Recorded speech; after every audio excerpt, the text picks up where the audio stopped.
ဒါဝဒနာရှင်ညီကိုမြအားလုံးမင်္ဂလာပါကျွန်တော်တို့ဒီကောင်လေးရပါတော့ဒီကောင်လေးရတော့ကျွန်တော်တို့တစ်ခေါက်ခုခရီးရှယ်လေးပေါ့နော်အသွားကကျွန်တော်တို့73လက်မပေါ့နော်ကျွန်တော်တို့အယိုး9လက်မသုံးပေးထားတယ်ဒီရိုးအိမ်တင်းဝင်သားကိုသုံးပေးထားတယ်ကြီးအထူကိုကြီးပန်းဖောင်းကြွလေးလုပ်ပေးထားရပေါ့နော်ဒီရိုးအိမ်တင်းဝင်သားအသွား73လက်မကျွန်တော်တို့ဓာတ်သွားမယ်လေပန်းလေးရိုက်ထားပြီးပေါ့နော်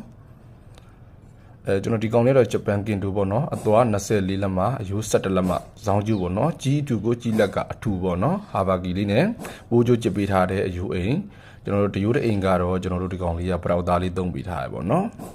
လုံးဝရှယ်လေးပါအသွားဇောင်းကျိုးလေးနဲ့ဂျပန်ကင်တူ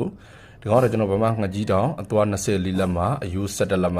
ကျွန်တော်ဓာတ်သွားမယ်ဇဝါပန်းအပြည့်ရိုက်ထားပေးတယ်ကြီးအထူကိုကြီးပန်းဖောင်းကြွပေါ့နော်ဒီကောင်လေးတော့တယူအိမ်ကတော့ကျွန်တော်တို့ပြင်ကရူသားလေးသုံးပြီးထားရပေါ့နော်လုံးဝရှယ်လေးပါထောင်မလဲလေးပါ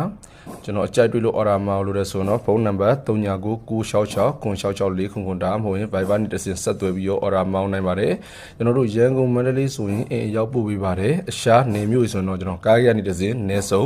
ကားတင်ပို့ပေးပါတယ်ပေါ့နော်လုံးဝရှယ်လေးပါငှက်ရယ်ဂျပန်ရယ်ကျွန်တော်ကုကရီတစ်ခေါက်ရှယ်လေးပေါ့နော်